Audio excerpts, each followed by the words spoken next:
Hello, Miami alumni and friends. JJ Slager here from the Alumni Association at Miami, and I'm pleased to be joined by Eric Jensen for a special presentation from Prussia to Putin, Germany's military then and now. We'll get right over to you, Eric. Thanks so much for being with us, and glad to have you, especially on Charter Day. This is the let's see, it's 1809, obviously, that Miami was chartered on this day, February 17th. So we're celebrating Charter Day as a part of Winter College with this presentation. We also have a bourbon tasting tonight. If you'd like to join and sip some bourbon while also perhaps watching the Miami basketball game tonight, we'd love to have you there. And then we have presentations all week at noon. This is the 6th year we've been doing Winter College from the Alumni Association. So anyway, thanks for being here with us today. We have an audience of alumni, friends, faculty, staff, and alumni from classes 1961 all the way through 2024. Awesome. So we have a great collection of alumni joining us. We have a few questions that were submitted ahead of time. We'll have Eric address, and then we also invite your live questions if you're watching with us live. So without further ado, I will introduce Eric Jensen.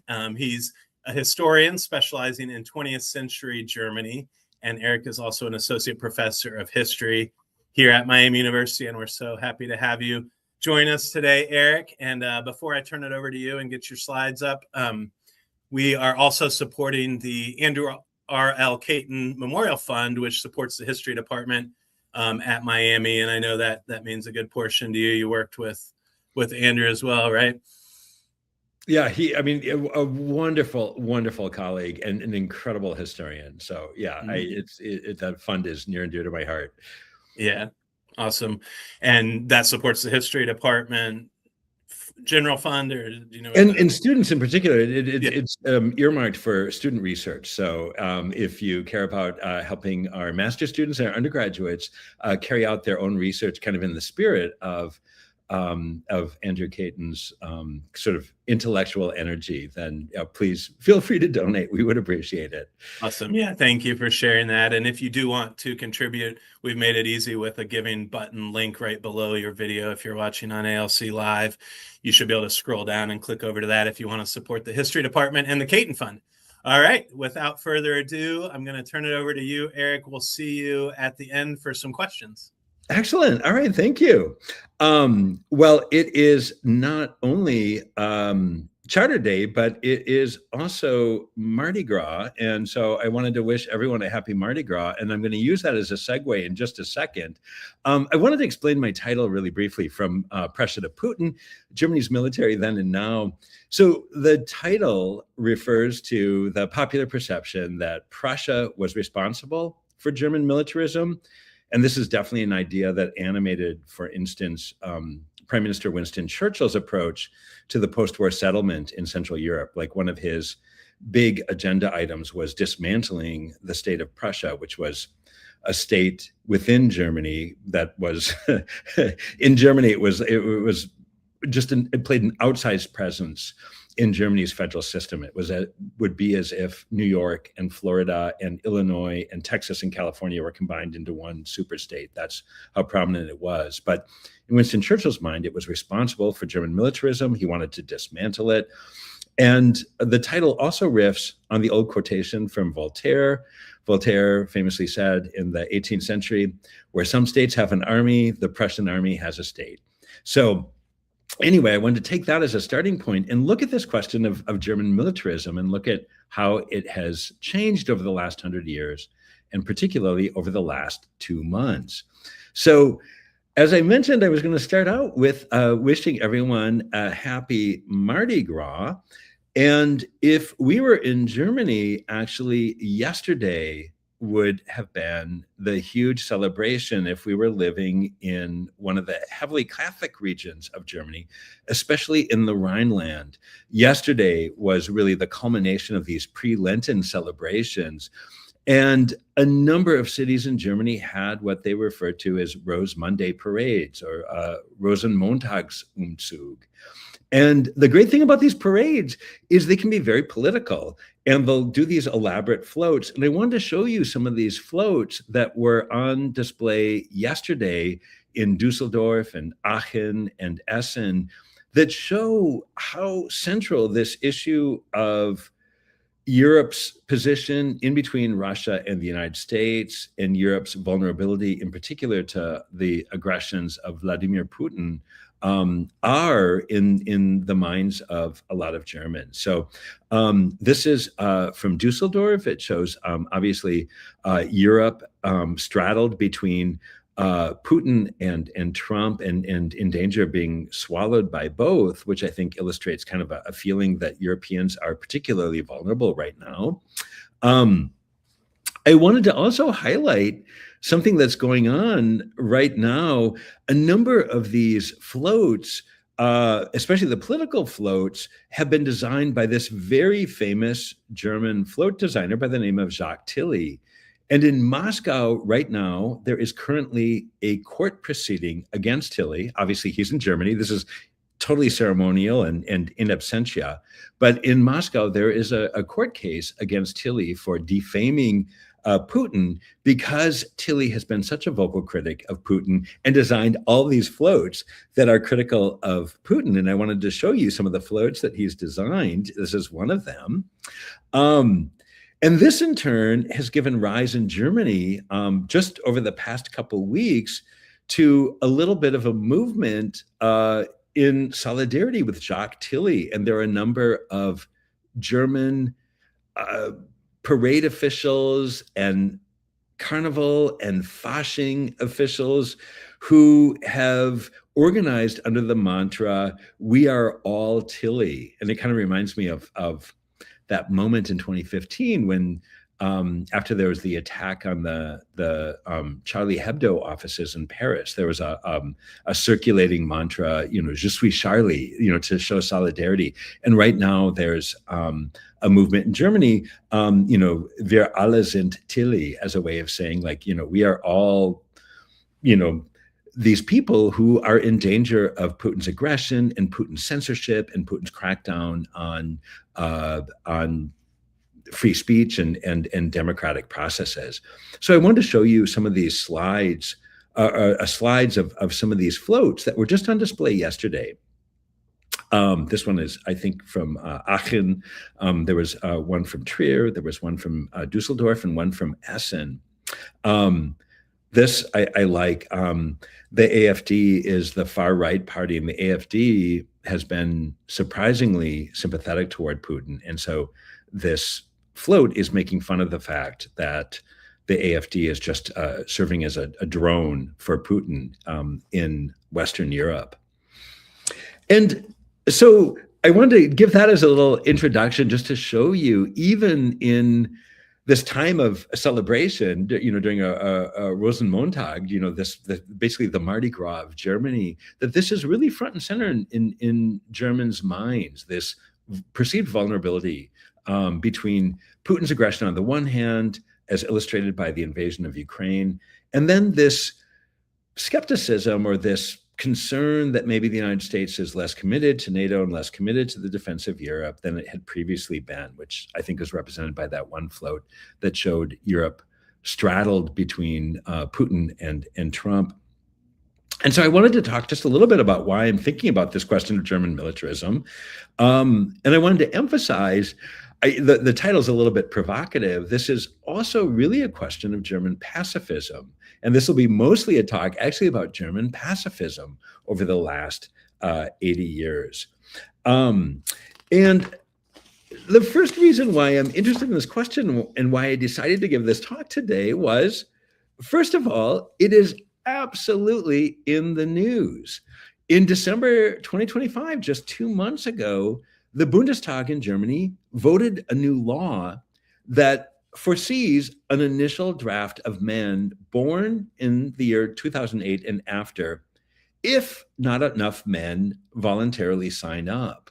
And this was after they had suspended the draft in 2011. So they're now revisiting this question of conscription and talking much more seriously about expanding the size of the German military and expanding the German military budget, precisely in response to the perceived threat from Putin.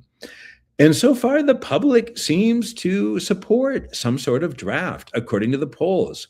Young people do not. Young people who are the ones who are going to actually be liable to the draft have actually organized a number of strikes against the draft. But for now, the German public as a whole and the German electorate seems behind this. And the German government is seeking a sort of middle road. What they foresee, and this is as of January 1st, 2026, as of just 6 weeks ago, what they foresee is voluntary enlistment at first, unless they don't meet the minimum goal for the size of their army. And in that case, the government now has the power to respond to a personnel shortfall in the Bundeswehr by drafting enough additional soldiers to meet their NATO target. And as I mentioned, so far, this seems fairly popular. The German newspaper of record, basically the German equivalent of the New York Times, the Frankfurter Allgemeine Zeitung, has come out strongly in favor of this measure. And I just wanted to share with you what they said about this, because it illustrates my point that this is just as much about German pacifism as about German militarism. What the Frankfurter Allgemeine Zeitung said was, this is not the expression of warmongering at all. This is a parliamentary army, a citizens' troop in uniform. And what the army is in Germany today is instead what they refer to as, quote, an instrument of peace. And they really wanted to emphasize this, that this is an instrument of maintaining peace in Europe, not an instrument of creating war. So the number one reason why I'm interested in this question is because it is front and center in the news. Second reason why I'm interested in this question is it's an occasion for me to reminisce. When I lived in Berlin between 1997 and 1999, this was the sort of almost a decade into this post-Cold War era. It was about 7 to 9 years into German reunification, unification. And there was a big movement, because the Cold War was over, because Germany had reunified, because, we were in this era of peace. Just like in the United States, we had the so-called peace dividend where we started to close a number of military bases. In Germany, too, there was this huge movement to get rid of mandatory military service for men. And I remembered when I lived in Berlin, I was friends with a lot of guys my age were liable for the draft. And there were all of these protests against what in German is referred to as Wehrpflicht, the duty to serve in the military, or Wehrdienst.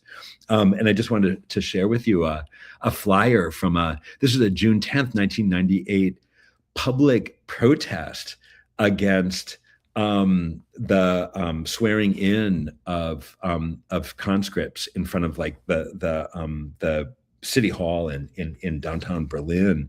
And so part of the reason for my interest now is just an occasion to reminisce about the time when I was in Berlin, when opposition to the Wehrdienst, or the military service, was such a big deal.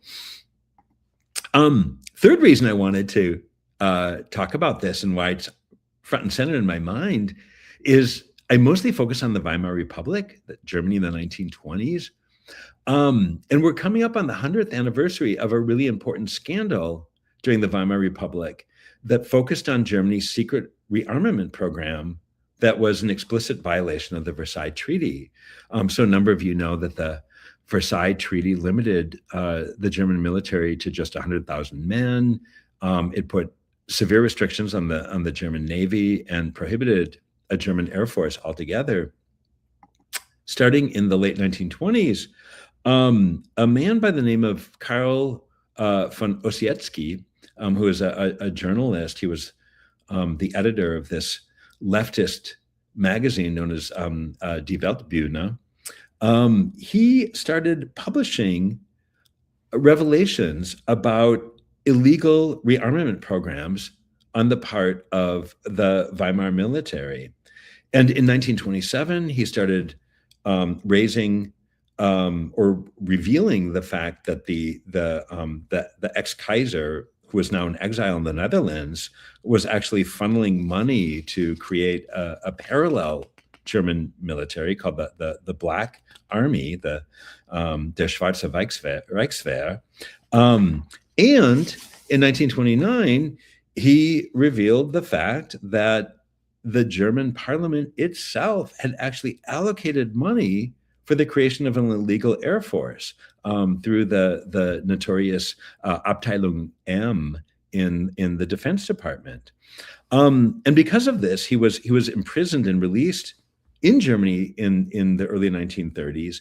And then when the Nazis came to power, he was arrested again in 1934. He received the Nobel Prize in absentia in 1935 for his work revealing this secret rearmament program on the part of the Germans.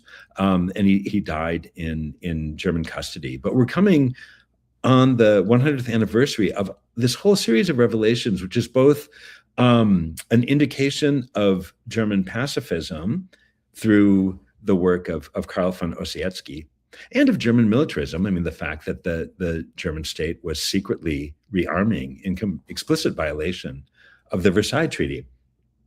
And there's a fourth reason, and that relates to a class I'm teaching right now. Right now, I'm teaching this this wonderful book. I highly recommend it. That came out in 2020 by the German historian Helmut Walser-Smith. And when it came out in 2020, it made a huge splash because in this book, Helmut Walser-Smith argues completely counterintuitively, completely contrary to our stereotype of Germany. He argues, today we know a very different Germany, one concerned with social stability and economic growth rather than military might and territorial expansion, and one that no longer requires its male citizens to serve in the army, and one in which death, to cite the historian Michael Howard, is no longer part of the social contract. So when this book came out, Helmut Walser-Smith, one of his goals was to chart this sweep of German history between 1500 and the year 2000, or the early 2000s, and to make this case that in a lot of ways, Germany over this period of 500 years, and especially over this period of the last 80 years, has been much more marked by peace than by war, and much more marked by skepticism with regard to the military as opposed to a focus on it. Now, of course, the book came out in 2020, and this was before the 2025 vote to reinstitute conscription, a type of conscription, and the entire calculus of Germany's defense calculations have changed as a result of the war in Ukraine. But those are the four kind of background factors that made me ask this question and want to do this for the webinar. So I just want to go through and really focus on Germany since World War II, Germany since 1945, and talk about this evolution from like the quintessential pacifist nation to one that is gradually acknowledging the fact that in some cases, war might be necessary, and certainly that a strong military can be a force for maintaining peace, or at least maintaining protection. So I want to go back to the year 1955. And the year 1955 was the year in which West Germany created its military again. This was the first German military since 1945, since the defeat of Nazi Germany. And they joined NATO in that same year as well. And this, as you can imagine, was a huge deal at the time. This was just 10 years after the defeat of Nazi Germany. This was just 10 years after the liberation of a Europe that had been occupied as a result of German militarism. And you can imagine how skeptical a number of European countries were about this military buildup, especially two of the major countries that had been the victims of German aggression, those being the Soviet Union and France. And those were the two countries that were most opposed to this idea of West German rearmament in 1955. The US, meanwhile, was really pushing for West German rearmament. They'd actually started pushing for it in 1950. And you might be asking yourself, why? I mean, the United States was just as invested in the defeat of Nazi Germany as, many of these other countries were. And the reason was that Congress was loath to increase its military aid for the defense of Europe and to continue to pay for stationing of American soldiers in Germany or on West German soil if the Europeans themselves were not contributing to their own defense. And because the Korean War had illustrated that in the midst of the Cold War, there was a whole new calculation going on and a reassessment of what role West Germany would play in the larger defense of what was increasingly perceived as the West, as democratic, free enterprise, Western democracies. France, as you could imagine, hated the idea, but France ultimately agreed to it, in part because it didn't have much of a choice. Both Britain and the United States pushed for it, but in part because they secured a guarantee that West Germany would never have a military that was larger than 500,000 soldiers, and there was going to be an explicit ban on German nuclear weapons. So that was the concession that France extracted. Most Germans at the time did not want rearmament in the 1950s. And the creation of the Bundeswehr, which was the West German military, was met with a great deal of skepticism. In fact, there was a poll in 1956 that showed that almost 50% of West German citizens would have preferred West Germany to declare neutrality in the event of a war. And if you ask yourself, why would this be? This goes contrary to our stereotype of, sort of relatively bellicose Germans or Germans who are proud of their military.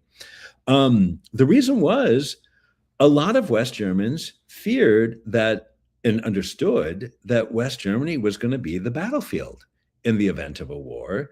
They were afraid that German remilitarization would make war more likely, and they feared that they were going to be the ones that were going to bear the brunt of any future military conflict. So I want to emphasize that a lot of West Germans were not super keen on this rearmament. Nevertheless, it did happen. This was pushed by the West German leadership, partly at the strong behest of the United States. West German Army was officially established on November 12th, 1955. And I want to underscore a couple things about the West German military. Because on the one hand, you might be thinking, oh, here it is, German militarism coming back. But the West German military was explicitly created to be a different type of military, kind of a softer, gentler military, a military that was explicitly defensive, and a military that was very keen on emphasizing the limits of its own militarism. And I want to start by the creation of the West German military itself. It took place on November 12th, 1955. There's a lot of symbolism to that date. That was the 200th birthday of a very important Prussian military reformer by the name of Gerhard von Scharnhorst. And Scharnhorst was one of these military reformers who wanted to put certain limits on the military. And the West Germans, by picking this date, were clearly signaling that this new army would draw on the good military traditions in German history and not the bad ones. This was going to be a military more in the spirit of Scharnhorst than it was going to be a military in the spirit of Hindenburg or Moltke or one of these German leaders during the First World War, and God forbid the Second World War.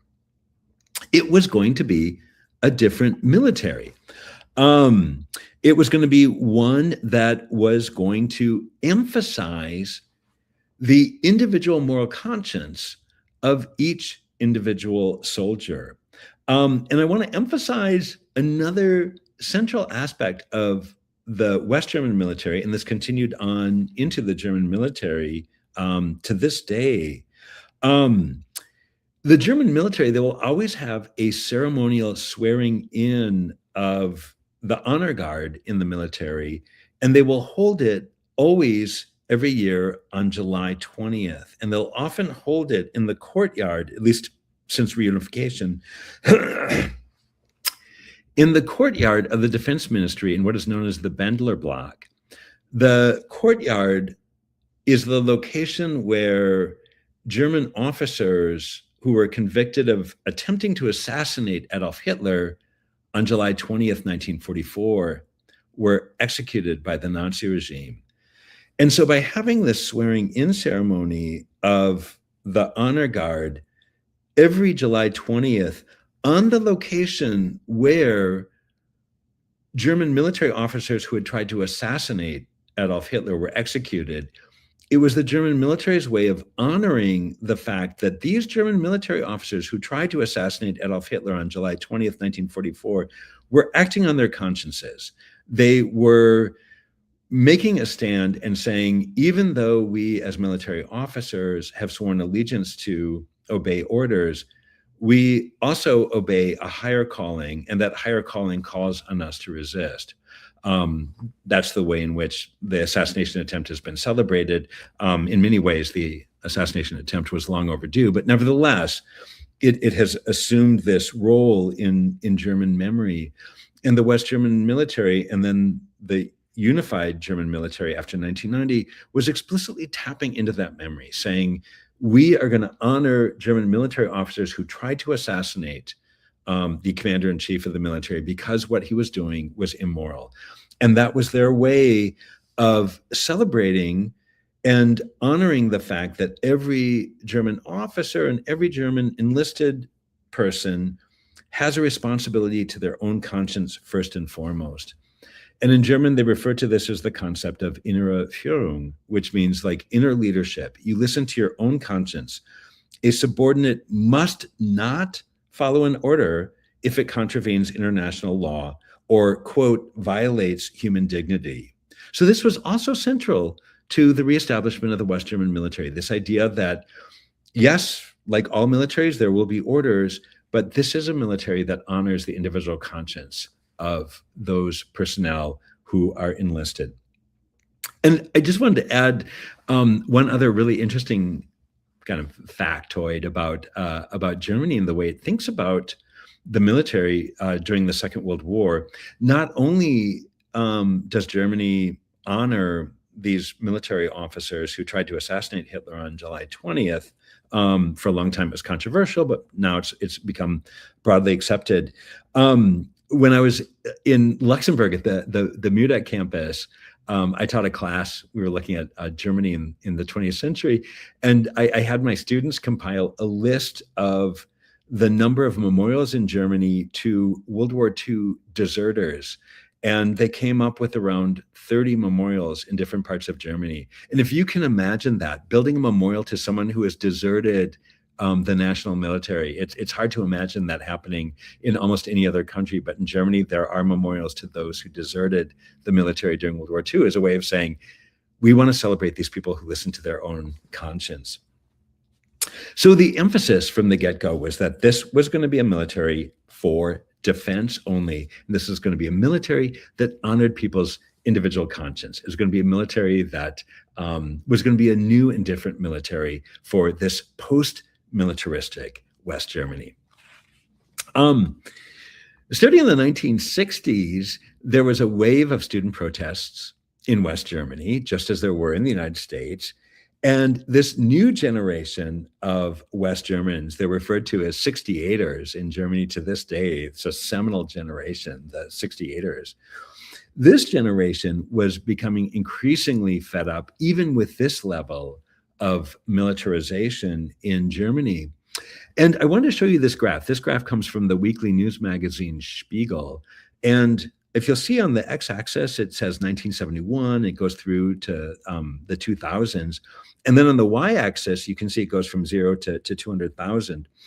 The green line is the number of people, number of men who were called up for national service and who ended up serving in the army, the Grundwehrdienstleistende, those who served in the military.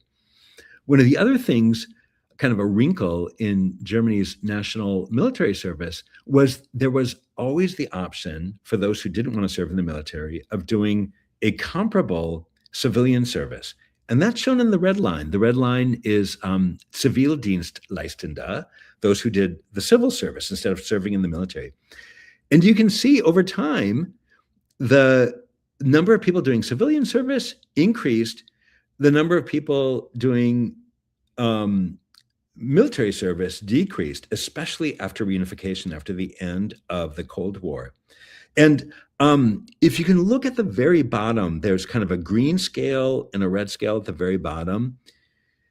I want to emphasize more and more people were doing the civilian service, even though, as you can see, if you chose to do the civilian service between like the early 1970s and, the 1990s, actually this was true from the early 1970s going forward. If you chose to do civilian service, you had to serve longer. Sometimes it was just 1 month longer. The law kept changing. Sometimes it was 5 months longer. Sometimes it was 3 months longer. But you had to commit to a longer service. Despite the fact that you had to commit to a longer service, more and more German men were choosing civilian service than military service. And I think this was a reflection of this increasing skepticism within German society of even this, kinder, gentler West German military that had been created after 1955. Okay, I want to now fast forward to 1999. So all of this is going along, more and more Germans are doing civilian service, more and more German men are doing civilian service rather than the military service. That's their way of fulfilling the national service.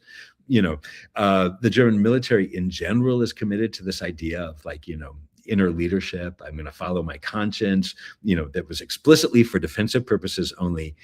There is a seminal moment that happened just at the tail end of when I was living in Berlin. This is in 1999. And this is happening at a Congress of the Green Party. And the Green Party was a party that emerged explicitly as an environmental and pacifist party. The Green Party emerged, most people think of it now as an environmental party, and absolutely environmentalism was central to the Green Party's ethos. It actually emerged as an opposition movement to the stationing of American middle-range nuclear weapons on German soil. So it had always been explicitly a pacifist party. In the late 1990s, the Green Party, for the first time, entered government. It joined a coalition with the Socialist Party. This happened while I was there. And at the same time, there was the Yugoslav Civil War going on, and Serbia was perpetrating a number of atrocities, especially against Bosnian Muslims. And a lot of people were saying, my God, there is a genocide happening in Europe again. And there was this huge pressure on NATO to start intervening and implementing a bombing campaign against Serbia. And NATO needed West Germany to go along with it. Joschka Fischer, a Green Party member, grew up in this pacifist, anti-militarist, Green Party movement. He was a 68er through and through. He's now a foreign minister. And there was a lot of pressure on him to agree to this NATO bombing campaign against Serbia. And there's this famous moment on May 13th, 1999, when he is addressing fellow Green Party members. And you can see in this picture, you can see this kind of red that's splattered on his shoulder. One of the Green Party activists had thrown a paintball at Joschka Fischer, because what Joschka Fischer was asking the Green Party to do was to agree to support this NATO bombing campaign. For the first time, German soldiers were going to be involved in a military campaign outside of Germany. For the first time, the German military was going to be not for defensive purposes, but engaged in a type of offensive operation. And Joschka Fischer gave this impassioned speech to his fellow Green Party members where he explained why he thought this was important.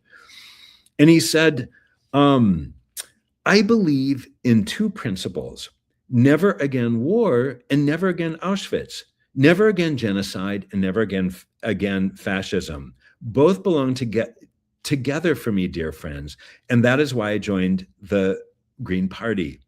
You may very well think that everything this federal government and NATO have done is totally wrong, but I would be interested in hearing now from a left-wing perspective. In other words, he's saying to like Green Party, radicals, or you who are like, dyed-in-the-wool pacifists. I would be interested in hearing from you from a left-wing perspective, how we can refer to everything that has gone on in Yugoslavia since 1992, including ethnic warfare and nationalistic policies. What do you call this from a left-wing perspective, from your point of view? In other words, he was saying, is this not time for us to intervene? Yes, we are an anti-militaristic party, but we are, more importantly, an anti-genocidal party. And if genocide is going on, and if this is the way to stop it, shouldn't we intervene? And this was this really big kind of transformational moment when German military is deployed overseas for the first time. And by the way, this continued in Afghanistan. German military was deployed. So this kind of ushered in a new era. Really quickly, I'm going to go back. This started to shift again, though, by the 2010s. By the 2010s, Europe again seemed relatively peaceful. The Yugoslav civil war was over, and there was this increasing push that had already begun in the 1990s to end this period of mandatory military service. And indeed, that is what Germany voted to do. In 2011, they voted to discontinue this mandatory military service and go to an all-volunteer army, which is what we have in the United States, and have had for a long, long time. So that was the status quo from 2011 until just last December in 2025. And of course, the big thing that intervened between 2011 and 2025 was the Russian invasion of Ukraine on the one hand, and then, increasingly over the last maybe year and a half, this perception that maybe the United States is not as committed to NATO, maybe not as committed to Europe's and Germany's defense as it once was. And this has ushered in now new thinking about how Germany should approach its military, and that has ushered in a new commitment to increasing the number of men in the German military, increasing its size, and women, I should add, and increasing the military budget. And I think the last slide I wanted to show was, I think this is the last slide I have. And this is from the 2025, just this past weekend, there was the Munich, the meeting in Munich of the Security Council. This is from last year, and it's a map showing the defense spending compared to how much money these countries have available. And not surprisingly, you can see in the dark blue, the closer a NATO member is to the Russian border, or, in the case of Finland and Norway and the Baltic states and Poland, they're right on the border. The more their spending has gone up. But you can also see that Germany is in a darker blue and is coming closer and closer to meeting its stated goals, and increasing its military to a size that is commensurate not only with its commitments to NATO, but with what is perceived to be the new needs in this new Europe, where Europe is increasingly perceiving the situation to be that we need to be responsible for our own defense. We can't rely on our transatlantic partner, the United States, anymore. And I wanted to end on one last note that's really interesting. So one of the themes in this talk that I think is really interesting is German, a different type of German militarism in the post-war period, a German militarism that is predicated on this notion of defense only and honoring our inner conscience. and how that has been strong throughout the post-war period.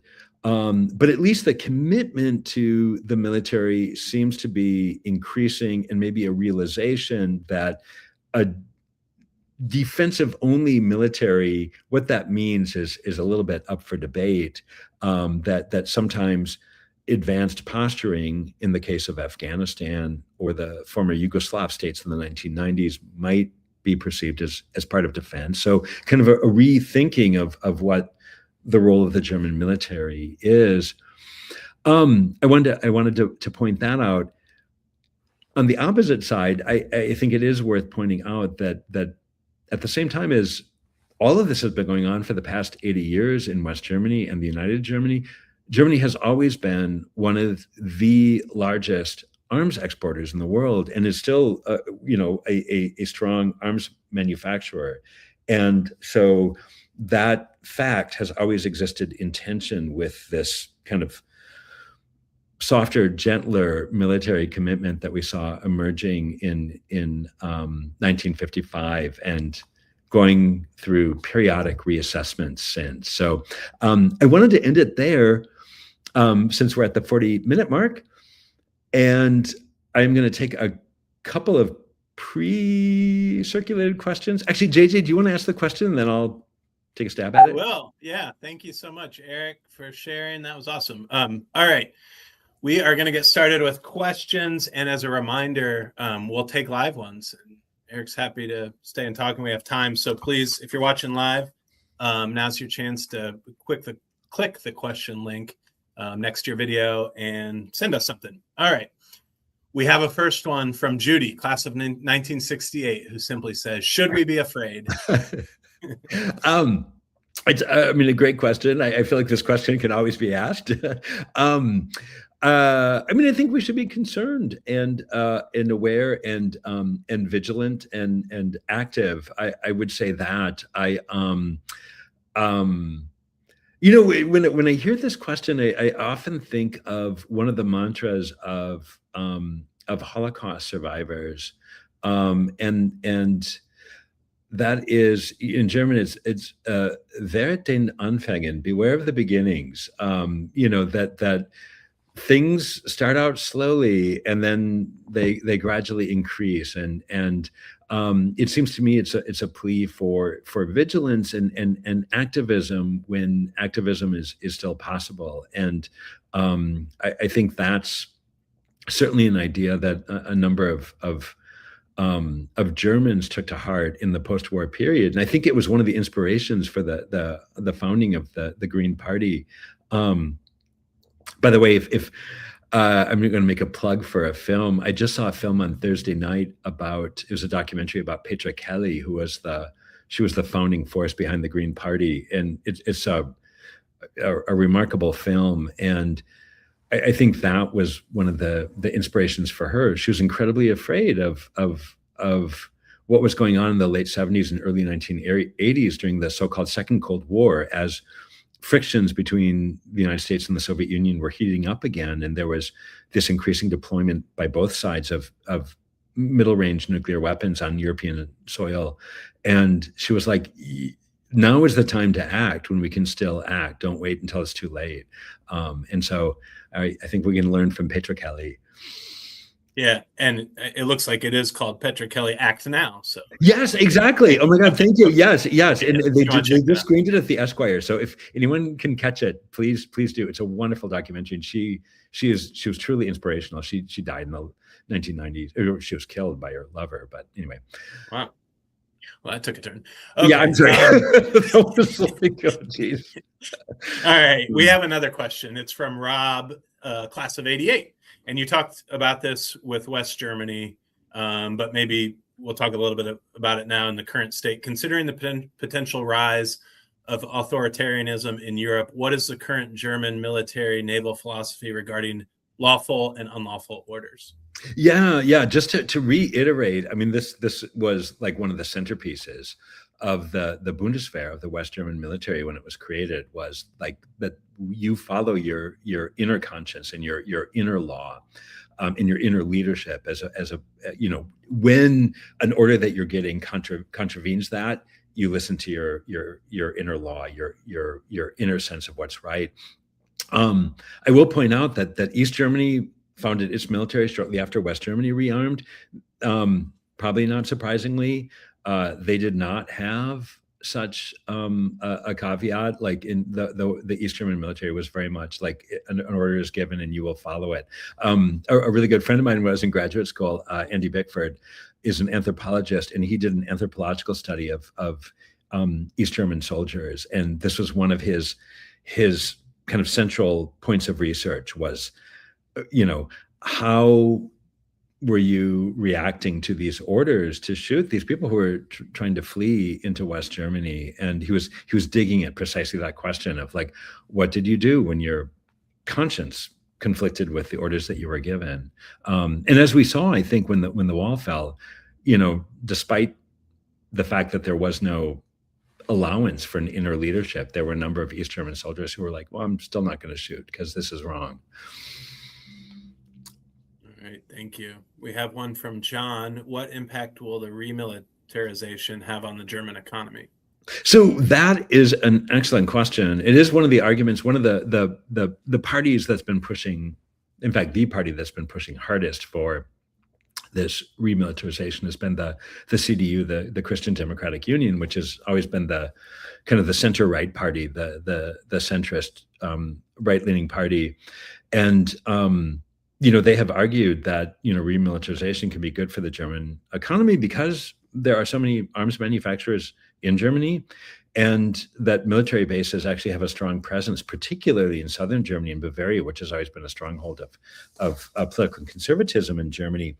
I want to riff on this question too. One of the real challenges, though, that Europe is facing is trying to take advantage of this economy of scale. One of the advantages that the United States has is, the U.S. Defense Department is such a large procurer that, almost single-handedly, the United States can support some of our defense industries. And I wanted to share this statistic. This is from the Conference on Security in Munich in 2025, just last year.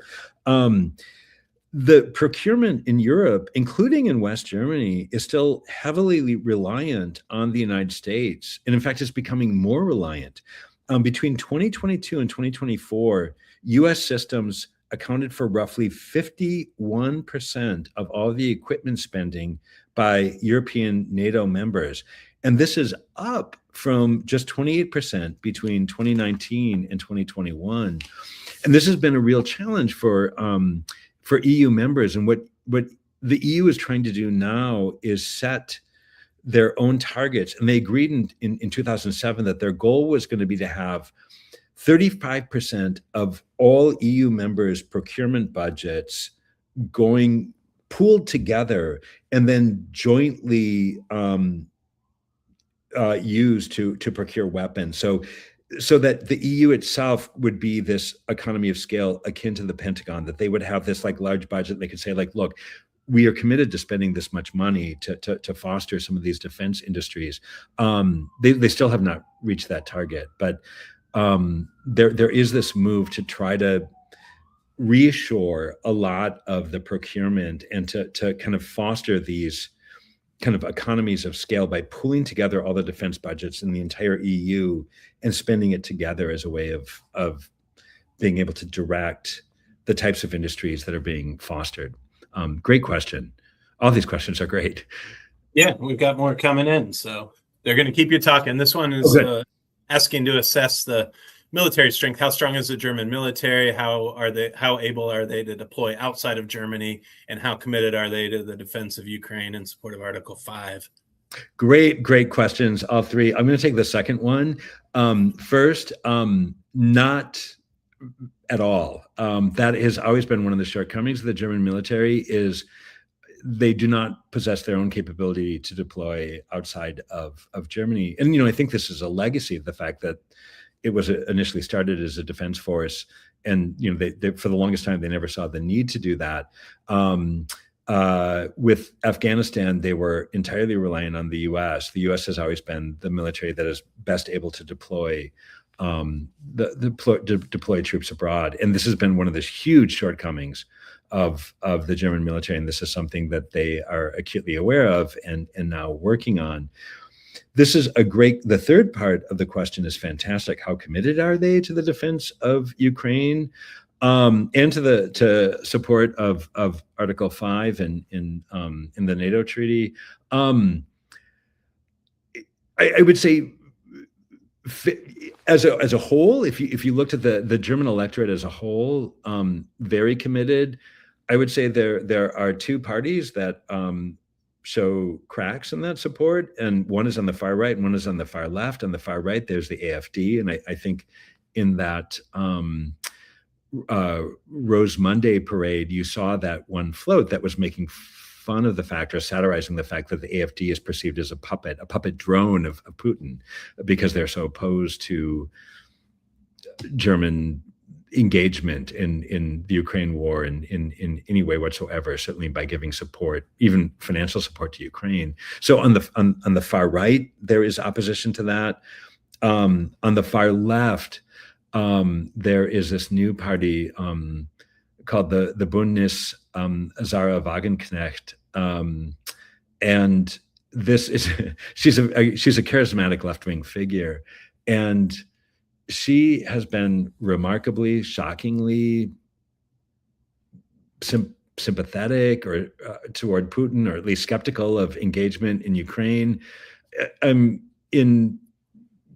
To honor her position to the extent that I can, she would say that, look, all she's trying to do is stop a war. Wars create suffering no matter what. If we have to stop a war by validating Putin's territorial gains, then that's still better than the number of people killed, which, is I can totally respect that as a pacifist position. A number of people are a little bit skeptical of that justification, because she was a longstanding East German politician before unification, grew up in the former East.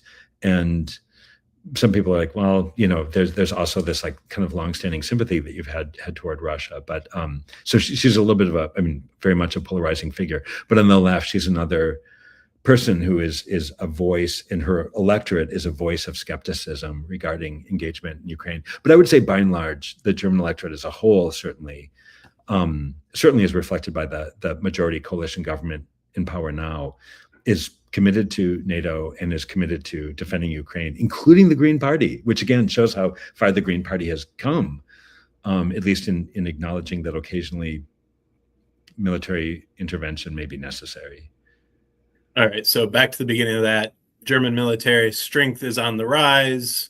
However, yeah, I would say, but in terms of like how strong they are now, again, not very. They've since they went to an all-volunteer force in 2011, the size of the German military has dropped from 250,000 to 185,000, and they're lucky if they can get 185,000 now, which is their goal. Which for a country of 80 million is a very tiny military. Another thing I'll say that's really interesting about what's going on in Germany now is they're increasingly looking to Scandinavia and to Finland as models for how to do a kind of a kinder, gentler, but also more robust military, because Scandinavia, for obvious reasons, has been on the forefront of this remilitarization effort in Europe, and have been expanding their capabilities in a number of different areas, have been increasingly emphasizing the importance of women serving in the military as well as men, the importance of being able to deploy, and but also the importance of having some sort of ethical component to the military and military service. So stay tuned. It's really, really interesting. Contemporary event. Absolutely. Okay, we have a question from James, class of 73, who also notes that he was a MUDEC alum, which means he's obviously spent time at our Luxembourg campus, so awesome. Right there, close by. And James wonders, does the fact that a generation or two of Germans feel shame from the Reich and they are now growing older, is a younger generation removed from that more in line with military strength? So does the the time of that pass make a change? Yeah, it's a really, really good question. It if you look at the polling right now about the this December 2025 change in the law that is now saying, we all men who are born after in 2008 or after, you have to go on and you have to fill out a questionnaire to figure out whether you're qualified for military service. I mean, that's the big change in the law. And then they've said if we're going to still try to have a volunteer service, and if we don't meet it, we reserve the right now to start drafting again, which is the big change. If you look at polling in terms of support for that change in the law, support for it is actually much higher the older you get. And you could argue this is self-interest. Like the older people they're not going to be the ones who are going to get drafted. It's the younger people. And the younger people are the ones who are organizing these protests against it. So if you look at opposition to that, it's, you don't see distance from the Nazi regime as any indicator of support or opposition. In fact, the closer you were to the Nazi regime, that means the older you are, the more likely you are to support this change in the law. Again, though, that could just be because if you're older, you're not beholden to the law. If you're younger, this is going to affect you directly. But it's a great question. I do think, in general, the younger generation of Germans feels more comfortable about expressions of German patriotism. For sure, we see that. Anytime Germany is playing soccer, like it used to be. Even during soccer games, like Germans were a little, they felt a little uneasy about expressing too much, flag waving, rah, rah, rah. And that changed during the European Cup in 2006. And it's just continued since then. Like, I think younger Germans feel much more comfortable expressing German patriotism and much less the weight of the Nazi shadow maybe than the older generation. So it's a good question. We just don't see it in the polling right now, but that could be because it's really a question about whose ox is who's being affected by this law directly. Yeah, interesting. All right, I think we have one more, and that should get us right to one. Carl from the Class 79 was wondering, does Germany have a military relationship with Israel? And do you have a sense of the population's consideration of the Palestinian cause? Great question. Yeah, and it also incredibly complicated. Germany, for understandable reasons, its official position has always been, we are one of Israel's very best friends and most solid allies. That has been enshrined in West German policy since the mid 1950s. Since there's this moment when Konrad Adenauer is this famous, they called it Wiedergutmachung. This is when they set up this mechanism whereby Germany was going to send subsidies to the state of Israel, and ever since then, like, West Germany has committed itself to always defending an independent state of Israel. I would say, the population is a little bit more complicated, and again, it depends on which parties you're looking at. And I would say younger Germans are increasingly skeptical of the way in which force is being used, and perhaps more sympathetic to the Palestinian cause than maybe the older generation had been. But the official policy in Germany is still absolutely, we consider ourselves one of Israel's strongest allies. But yeah, again, the German, the United States has a divided electorate as well. The German electorate is really interesting, and I think you also see this kind of generational divide emerging in Germany around a number of these issues that older generations have taken for granted, that younger Germans are increasingly calling into question. So, but really good question. Yeah, thank you all for great questions, great discussion. And we really appreciate your time, Eric. This was awesome. Always very interesting. We very much value you at Miami and you sharing your expertise with our alumni and friends. And I really enjoyed this presentation. So thank you for that. Thank you. I mean, yeah, thank everyone for joining it. It's like, I mean, yeah, it's such an interesting country. It's such an important country. Yeah, absolutely. Yeah. And those of you who are watching live, we'd love it again if you join us for the bourbon tasting tonight. If that's not your thing, the next noon lecture tomorrow is also historical. We have Will Haygood, alumni author, talking about his book on the Black experience in Vietnam. So we'd love for you to join us at noon tomorrow, or you can register for that or any of our other webinars at our website, alumlc.org. Our webinar platform has our winter college offerings the rest this week. If you'd like to watch and you can't join live, you can still sign up and watch the recording after. So please feel free to join those. And one last pitch for the Andrew R.L. Caton Fund, which supports history research at Miami and the grad students at Miami. You can donate to that with the button below your video here on the site. And any other last words, Eric, or should we? All right, we'll give them a love and honor. Yeah, love and honor. All right. Have a great day. Bye, everyone.